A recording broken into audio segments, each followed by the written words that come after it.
Today I saw a thought experiment which I found interesting. It's about the red and blue button. If more than 50% of people press the blue button, everyone will survive. And if you press the red button, you will survive either way. But everyone who voted blue will die. And there is a divide between people, but there has to be a divide between people for society to work and for an organism to work. Because both extremes will lead to death. Because a perfectly rational actor does not yet exist.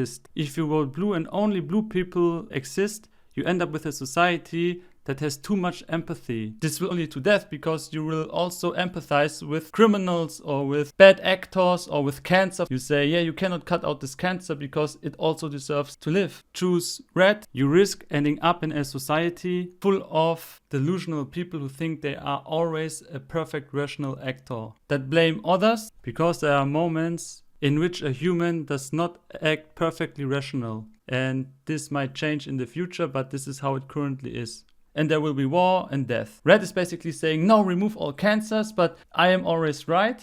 And blue is saying, I empathize with everyone and we don't kill anything. So the best thing is to be purple, but in this experiment you cannot be purple, either red or blue. So at the end of the day, you choose either red or blue.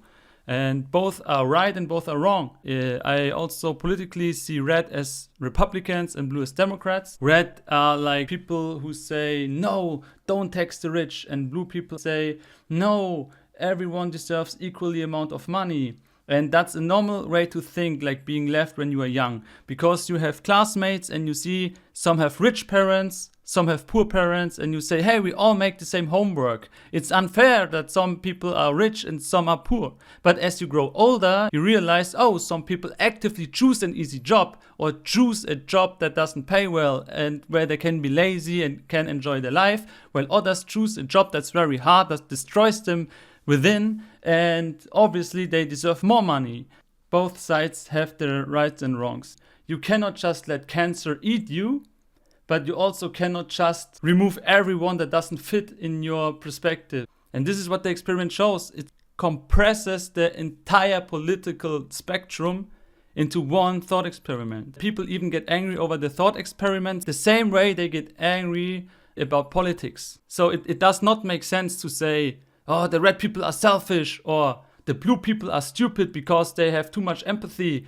Stop protecting the weak. You cannot choose purple. So that's why there's so much discussion about it. A perfect rationally actor would choose red. A perfectly rational actor would say, if you choose red, there's no problem. Just everyone pick red and move on. But we know that some people have microstrokes, some people are young, some people don't think much about the experiment and accidentally vote blue. And in order to protect them, I voted blue as well. But obviously we cannot always protect the weak in our current state. Sometimes we have to make harsh decisions. And that's why I think that purple is the answer for an organism, for a country, for a brain.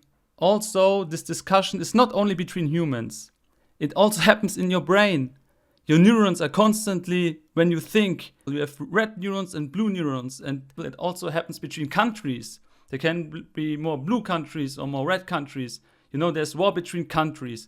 There's war between neighbors. There's war inside your head. And I'm wondering if we ever build a Dyson sphere around the sun and harvest the energy to create happy consciousness, what's ultimately the most logical thing to do for now. Will it also still struggle with red and blue choices? I hope not, and I think not, because it's exhausting. It will also work on fundamentally different mechanisms. Probably still will inherit some biological brain mixed with digital information processing, and it will probably find a way to feel very happy while processing information. And I also was once thinking about the conservation of happiness. What I mean with that is there's a conservation of energy. You cannot produce more or less energy. And I was thinking, yeah, what if you cannot make more happiness or more sadness? What if you need sadness to have happiness? And in theory, this is not true, because you can make a happy brain with dopamine rush, like give it ecstasy and stuff, and it will be very happy. And then you just end this brain and repeat the brain. That way you have an endless loop of happiness without the need of sadness or anxiety and stuff. I am very sure that there's no conservation of happiness, that there can ultimately be a fundamentally higher happiness happiness than sadness existing in the universe, but I'm not 100% certain about it, because we don't even know how a cloud in the sky feels. Obviously, it doesn't really compute information and is basically dead from our perspective, but we never can really 100% say how molecules feel, because we don't even understand why our molecules in our head feel. It's just a fundamental trait of our universe. So yeah, that was just some thoughts about this thought experiment. I think purple is the answer, and it divides into red and blue, which is the problem. That's just my thoughts of the day, and I hope you enjoyed what I had to say. Skibbity 67 tung tung sigma ris.